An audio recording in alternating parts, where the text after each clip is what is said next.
बिस्मिल्लाहिर्रहमानिर्रहीम। अस्सलाम वालेकुम नाज़रीन, आप यूट्यूब चैनल देख रहे हैं। मैं इमरान खान हूँ। सबसे पहले तो डोनाल्ड ट्रंप ने बाकायदा वीडियो जारी कर दी है खार्क के जजीरे के ऊपर जो अटैक किया अमेरिका ने, और वीडियो के ऊपर लिखा है अनक्लासिफाइड।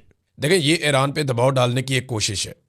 जो इन्फॉर्मेशन आई उसके मुताबिक 90 के करीब बम मारे हैं उस जजीरे पे। और जजीरा आपको पता है, मैंने पहले बताया था कि ये 20 मुरबा किलोमीटर का एक छोटा सा जजीरा है, कोई बहुत बड़ा तो है नहीं। तो यहाँ पे अमेरिकन एयरफोर्स ने B-2 बॉम्बर्स का इस्तेमाल करके 20 के करीब बम मारे हैं। बगदाद में अमेरिकी एम्बेसी के ऊपर अभी अटैक किया ईरान ने, और इस अटैक के अंदर जो रेडार्स थे वहाँ पे अमेरिकी एम्बेसी में लगे हुए, उन्हें तबाह कर दिया है। तो इंफ्रास्ट्रक्चर की तबाही तो हो रही है। एक और बहुत बड़ी खबर है, और ये खबर अमेरिका को हिला देने वाली खबर है। खबर ये है कि किम जोंग उन, ये अमेरिका के लिए खौफ की अलामत है। लोग इसको दहशतगर्द के तौर पे देखते हैं, लेकिन इसने कोई भी आलमी जंग शुरू नहीं की। इसने दुनिया में किसी को एटम बम नहीं मारा, इसने मुल्कों के ऊपर कब्जे नहीं किए। लेकिन शुमाली कोरिया के अंदर डिक्टेटरशिप है, लोगों के ऊपर बड़े मजालिम होते हैं। ये भी एक बिल्कुल दुरुस्त बात है। शुमाली कोरिया के अंदर इंसानों की जिंदगी अजीरन है। वहां पे किम जोंग उन, बड़ा अजीब सा नाम है, ये वहां पे हुक्मरान है, और ये बड़ा जालिम आदमी समझा जाता है अमेरिकन की नज़र में। इसके पास जो हथियार है, ये पूरी दुनिया पे अटैक कर सकता है। इसने दुनिया के बेहतरीन मिसाइल बनाए हुए हैं, इसके पास एटमी सलाहियत है, एटम बम है इसके पास। और इस आदमी के बारे में ये खदशा रहता है कि ये किसी वक्त भी लड़ाई कर सकता है। अब हुआ ये है कि शुमाली कोरिया और जनूबी कोरिया का एक पंगा चलता रहता है। जनूबी कोरिया को अमेरिका सपोर्ट करता है, और शुमाली कोरिया जो है उसके पास खतरनाक हथियार है। जनूबी कोरिया के साथ आगे जापान भी है, और जापान को भी अमेरिका सपोर्ट करता है ताकि शुमाली कोरिया से बचाया जा सके इन दोनों मुल्कों को। अभी जो लड़ाई हुई है इसराइल को महफूज बनाने के लिए, जब अमेरिका के सारे रडार तबाह हो गए मिडिल ईस्ट में, तो अमेरिका ने जनूबी कोरिया, जो अमेरिका का इत्तेहादी है, जिसको अमेरिका बचाना चाहता है शुमाली कोरिया यानी किम जोंग उन से, तो वहाँ से अमेरिका ने रडार के सिस्टम और जो एंटी एयर डिफेंस का पूरा उनका सिस्टम है वो वहाँ से उठाए, और वो सारे शिफ्ट किए इसराइल की तरफ, ताकि कम से कम इसराइल को बचाया जा सके, क्योंकि यहाँ पे तो खित्ते में जंग नहीं लगी हुई जनूबी कोरिया में। लेकिन जैसे ही अमेरिका ने यहाँ से हथियार हटाए तो जनूबी कोरिया खतरे में आ गया। शुमाली कोरिया ने 10 मिसाइल दाग दिए हैं। अब ये मैं आपको बता रहा हूं कि अभी उन्होंने किसी चीज को निशाना नहीं बनाया, लेकिन 10 मिसाइल उन्होंने फेंके हैं जनूबी कोरिया के समंदर में। और ये एक वार्निंग शॉट था कि हम यहां मौजूद हैं। उन्होंने चेक किया कि आपका एयर डिफेंस सिस्टम काम कर रहा है या नहीं कर रहा, क्योंकि एयर डिफेंस सिस्टम तो उठाकर ले गए इसराइल में अमेरिकन। तो अब शुमाली कोरिया ने इसको एक अपॉर्चुनिटी के तौर पर लिया। उन्होंने कहा चेक करते हैं इनका सिस्टम काम कर रहा है या नहीं कर रहा। उन्होंने 10 मिसाइल फेंके हैं बैलिस्टिक, और वो 300-400 किलोमीटर का फासला तय करके समंदर के अंदर उस वक्त गिरे जिस वक्त अमेरिका और जनूबी कोरिया की बहरिया वहां पे मशकें कर रही थी। ये है जनाब कहानी। तो कहानी में एक बड़ा ट्विस्ट आया, सिचुएशन जो है वो एकदम मूव की है, और ये ईरान को एक अजीबोगरीब किस्म की इसमें सपोर्ट मिलेगी। अमेरिका अपने हथियारों को लेकर जाता है मिडिल ईस्ट की तरफ, तो उसके दूसरे इत्तेहादी जो है वुल्नरेबल हो जाते हैं, उनको मार पड़ती है। और अगर हथियार उठा के वहां लेकर जाता है तो फिर क्या, कहां से उठाएगा हथियार? अमेरिका को हथियारों की कमी का सामना करना पड़ रहा है। अब अपनी हिफाजत के लिए जो अमेरिका में उसने हथियार रखे हैं वो निकालेगा बाहर, तो ये एक नई सिचुएशन होगी, कौमी सलामती का भी इशू बन जाएगा। अमेरिका बहुत बुरी तरह फंस गया, उसने अपने इत्तेहादियों को भी फंसा दिया। और किम जोंग उन का इस मौके पर 10 मिसाइल फायर करना ये कोई छोटी बात नहीं है, बहुत बड़ी बात है, इंटरनेशनल खबर है।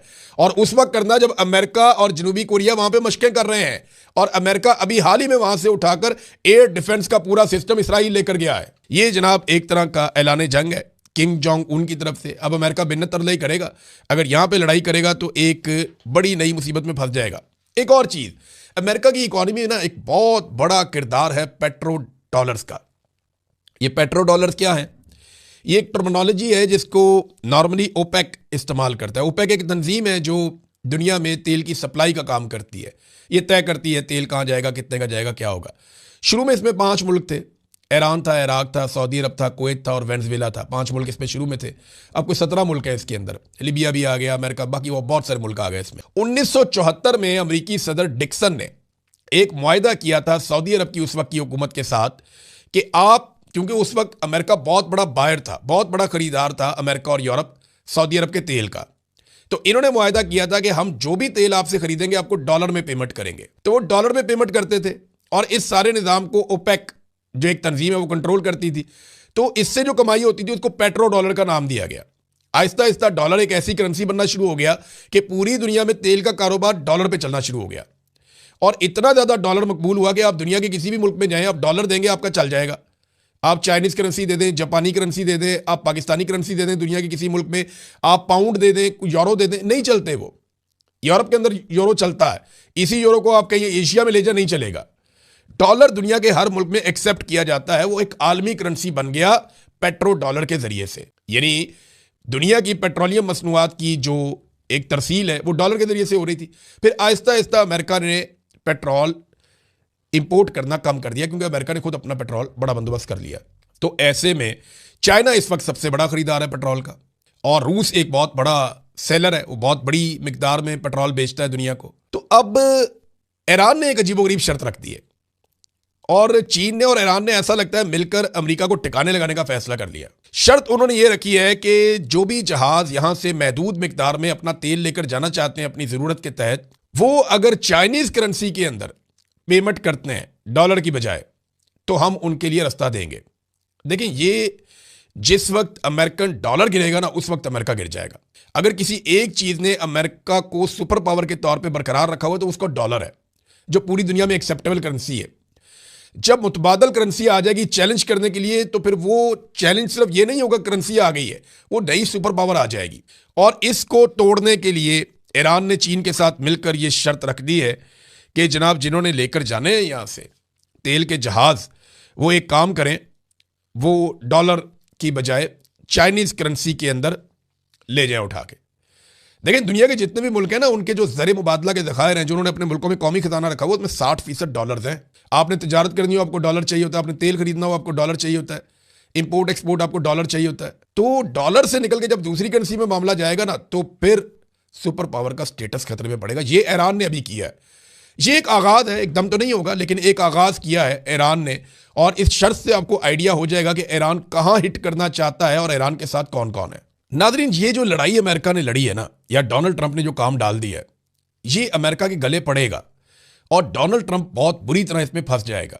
इसकी गवाही मैं आपको देता हूं कैसे। ये एक खबर है, एक इंटरव्यू दिया अमेरिका के नायब सदर ने, जेडी वेंस। इन्होंने एक इंटरव्यू दिया और इंटरव्यू देते हुए उन्होंने कहा जी कि आप सदर ट्रंप को क्या मशवरा देते हैं। तो वो खौफजदा हो गए। उन्होंने कहा जी मैं जेल नहीं जाना चाहता। यानी नायब सदर ने कहा ईरान के खिलाफ हालिया फौजी कार्रवाइयों और व्हाइट हाउस में होने वाली खुफिया मुशावरत के हवाले से बड़ा मोहतात और पुरस्रार उनका मौक़िफ़ है। उन्होंने कहा कि ईरान पर हमलों के हवाले से व्हाइट हाउस में एक अहम और खुफिया मीटिंग हुई, जिसमें उन्होंने सदर ट्रंप को अहम मशवरे दिए। ईरान हमलों पर ट्रंप को मशवरा, यानी मैं जेल नहीं जाना चाहता कि मैं अब चीज़ें जो है वो ओपन करूँ। यानी इन्होंने एक हलचल मच की है उसके इस स्टेटमेंट से कि जनाब, ईरान पे हमले की वजह से जेल भी जाना पड़ सकता है, तो फिर ट्रंप तो जेल जाएगा। उन्होंने कहा मशवरों की तफसीलात मैं नहीं बता सकता, मैं जेल नहीं जाना चाहता, इसलिए सदर ट्रंप के साथ जो बात हुई वो मैं सामने नहीं ला सकता। इस मीटिंग की हसासियत ऐसी है, वो किसी भी कीमत पर इसे आम नहीं कर सकते। देखें, अमेरिका में बार बार मौजूदा रजीम को समझाया गया था कि ये वाला पंगा नहीं करना, लेकिन ट्रंप ने एप्स्टीन फाइल से बचने के लिए काम डाल दिया। अब ट्रंप के अपने लोग डरे हुए हैं। एक मिथ ये है और ये दावा किया जा रहा है, द टेलीग्राफ ने यह दावा भी किया है कि अमरीकी वजीर जंग पीट हेग्सेट, इनको जनाब ईरान जंग पे हटाया भी जा सकता, क्योंकि सारी तनकीद का रुख इनकी तरफ जाएगा और बहुत मुमकिन है कि इसको एक ह्यूमन शील्ड के तौर पे इस्तेमाल किया जाए और ये बंदा डोनाल्ड ट्रंप की जगह पे सजा भुगत रहा हो फ्यूचर में, क्योंकि इसने बड़े जारहाना बयान दिए हैं ईरान पे अटैक के हवाले से। तो वो जंग जो बड़े शौक से शुरू की थी अमेरिका ने, अब अमेरिकन के गले पड़ी हुई है और उन्हें यह लगता है कि गलत फैसलों की कीमत अदा करनी पड़ेगी। नादरीन, ईरान में जो अब तक लोग शहीद हुए हैं उनकी तादाद 1350 के करीब है और 17,000 से ज़ायद लोग ज़ख्मी हो चुके हैं। अमेरिका को जो लोग मतलूब हैं उनमें से चंद लोग अवाम के अंदर खुले फिर रहे हैं। यानी अली लारंजानी की वीडियोज़ आई, वो अवाम के अंदर घूम रहे हैं, जा रहे हैं, आ रहे हैं। लेकिन दूसरी तरफ नेतन्याहू का कोई पता नहीं कि वो किधर गया और उसकी एक वीडियो के ऊपर सवालात उठाए जा रहे हैं। बहुत सारे लोग दावा कर रहे हैं, लेकिन ये सारी अफवाहें हैं, अभी तक कन्फर्मेशन किसी चीज़ की नहीं आई। अब देखना यह है कि क्या इसराइल वापस नॉर्मल हो पाएगा, क्योंकि इसराइली शहरी एक फोबिया का शिकार हो गए हैं, वो ज़हनी तनाव का शिकार हो गए हैं जिस किस्म की बमबारी उन्होंने गुज़िश्ता 2 हफ्तों के अंदर देखी है। नादरीन, पाकिस्तान के अंदर से कुछ खबरें हैं, मैं आपको अगले वीलॉग में दूंगा, लेकिन एक चीज़ मैं आपको बताता हूं कि एक सहाफ़ी हैं वकास साहब, ये जो मरियम नवाज़ का लग्जरी तैयारा जो पंजाब हुकूमत के या पाकिस्तानियों के पैसों से 11 अरब रुपए से ख़रीदा गया गरीब मुल्क के, वो तैयारा पहुंचा हुआ है वियना में। और सहाफ़ी वकास साहब ये दावा कर रहे हैं कि यूरोप में ये जो तैयारा फिर रहा है ना, ये मरियम नवाज़ का बेटा जिसकी हाल ही में शादी हुई है दूसरी, उसके हनीमून का ये कोई टूर है। ये सहाफ़ी वकास ने दावा किया। देखिए, अगर ये खबर सच साबित हो जाती है कि इस तैयारे में जुनैद सफदर और उसकी अहलिया गए और ये वाकई उनकी ट्रैवलिंग के लिए इस्तेमाल हुआ है, तो ये एक बहुत बड़ा डिजास्टर होगा शरीफ खानदान के लिए। जो तफसीली इमरान खान साहब का पैगाम है, जरा वो आप सुन लीजिए, फिर मैं आपको बताता हूं कि एक्चुअली ये होने क्या जा रहा है। इमरान खान साहब का कौम के नाम पैगाम। मेरे पाकिस्तानियों, मैंने जितना हो सका मुल्क और कौम की खातिर हर कुर्बानी दी है और इंशाल्लाह खून के आखिरी कतरे तक आपकी हकीकी आज़ादी के लिए लड़ता रहूंगा। लेकिन ये जंग सिर्फ इमरान खान की नहीं, पूरी कौम की है। अगर हम आज इस जुल्म और सितम के खिलाफ खड़े ना हुए तो हमारी आइंदा नस्लें हमें माफ नहीं करेंगी। जमहूर की ताकत से जुल्म के निजाम के खात्मे का वक्त आ पहुंचा है। इंशाअल्लाह आज मैं एहतजाज की फाइनल कॉल दे रहा हूं। अब ये फाइनल हो गया कि पाकिस्तान तहरीक इंसाफ जो बड़े लंबे अरसे से एक मोमेंटम बना रही थी, हर किस्म की उन्होंने कोशिशें करके देखी। उन्होंने कहा जी ठीक है, जिन्होंने मैंडेट चोरी किया पाकिस्तान की एस्टेब्लिशमेंट, वो अगर बात करना चाहे, उन्हीं के पास असल इक्तदार है। ये तो सारे रेलू कट्टे हैं जो आकर बैठे हुए हैं। लिहाजा वो एस्टेब्लिशमेंट अगर बात करना चाहे तो इस शर्त के ऊपर कि वो जुल्म और ज्यादतियां बंद करें और पाकिस्तान को जो है वो जमहूरी अंदाज में चलने दें और जमहूरी आज़ादी होनी चाहिए इस मुल्क में, मैंडेट वापस आना चाहिए, तो मैं बात करने के लिए तैयार हूं। ये भी इमरान खान साहब ने कहा था, एक टीम भी बनाई थी लेकिन फिर भी बात बनी नहीं। हुकूमत के साथ वो बात करना नहीं चाहते क्योंकि हुकूमत जो है वो उन चीज़ों के ऊपर कभी आएगी नहीं जो इमरान खान साहब के बुनियादी नुकात हैं। यानी अगर मैंडेट ही वापस कर दिया तो फिर हुकूमत तो हुकूमत रहेगी नहीं। नए इलेक्शन में भी चले गए तो ये हुकूमत तो इलेक्शन जीत नहीं सकती, तो इनके इख्तियार में कुछ नहीं है। इस हुकूमत के लिए आगे गड़ा है पीछे खाई है, ये कुछ कर ही नहीं सकते ना। बात करने का इनसे फायदा ही नहीं है। ये तो सिर्फ टाइम टेक करेंगे कि ज्यादा से ज्यादा टाइम ले। हाँ, इमरान खान हुकूमत से बात इस सूरत में कर सकते हैं कि उन्होंने खुद जेल से बाहर आना हो कि भी मुझे तो जेल से बाहर निकालो, मैं तुम्हारा टाइम पूरा करवा दूंगा। अब ये बात वो मानते नहीं है और ये बात उन तक बार बार पहुंचाई जाती है और पहुंचाने वाली भी एस्टेब्लिशमेंट है। 3-4 मरतबा उन तक लोग ये बातें लेकर गए, एस्टेब्लिशमेंट के पैगाम लेकर गए। इमरान खान साहब ने चिट्टा इनकार किया, जी मैं नहीं करता। उनका पैगाम आगे आप सुन लें। मुल्क में बोगस पार्लियामेंट, बोगस वजीर आजम, बोगस सदर और बोगस जमहूरियत है। इस वक्त जनरल मुशर्रफ से ज्यादा खौफनाक डिक्टेटरशिप कायम है। कानून की बालादस्ती, जमहूरियत की आजादी और मुल्क के मुस्तकबिल को खत्म कर दिया गया है। अपने सहूलतकारों की मदद से मैंडेट चोरी करके मुल्क पर काबिज माफिया के जेर इंतजाम जारी फस्तायत के निजाम, आइन और कानून और अदलिया पर मुसलसल हमलों, हमारे बेगुनाह लोगों को जिंदान में डालने वाली जाली हुकूमत को यह बताना होगा कि कौम को यह सब नामंजूर है। मैंने पार्टी रहनुमाओं को जामे एहतजाजी प्लान दे दिया है। मैंने एक कमेटी तश्कील दे दी। एहतजाज को लीड करने और खत्म करने का इख्तियार इस कमेटी के पास होगा। मुज़ाकरात जब करने होंगे, जिससे भी करने होंगे, हैंडलर्स जिस किसी को भी आगे करेंगे, हमारी कमेटी उनसे मुज़ाकरात करेगी। मैं अपनी पार्टी की आदत को यह हदायत करता हूं कि एहतजाज की जामे मनसूबाबंदी करें और अपने हल्के के लोगों को इसके हवाले से मुकम्मल आगाही देकर एक भरपूर लेकिन पुरअमन एहतजाज के लिए तैयार करें। जहां यह एहतजाज पार्टी लीडर्स, मेंबरान असम्बली, टिकट होल्डर्स, नाजमीन और सूबाई और मकामी तंजीमों का इम्तिहान है, वहीं हर तबके बशमूल अपने कारोबारी तबके, सिविल सोसाइटी, कानूनी बरादरी, किसान, रेडी बानो, तनख्वाहदार तबके से कहता हूं कि इस्लामाबाद पहुंचे। मेरे नौजवान और तुलबा जिनका मुस्तकबिल बिलखुसूस दाव पर है, उनको यह हदायत देना चाहता हूं कि आपने इस तहरीक में बढ़ चढ़ कर हिस्सा लेना है। अपने बैरून मुल्क मुकीम पाकिस्तानियों को भी मेरा यह पैगाम है कि कौम के मुस्तकबिल की खातिर दुनिया भर में एहतजाज का हिस्सा बने और पार्टी की फंडिंग में भी भरपूर हिस्सा लें। मुझे अपनी कौम पर मुकम्मल भरोसा है और अवाम का समंदर हर रुकावट और कंटेनर्स को बहाकर ले जाएगा। इस दिन यक जुबान होकर पूरी कौम के यही मुतालबात होंगे।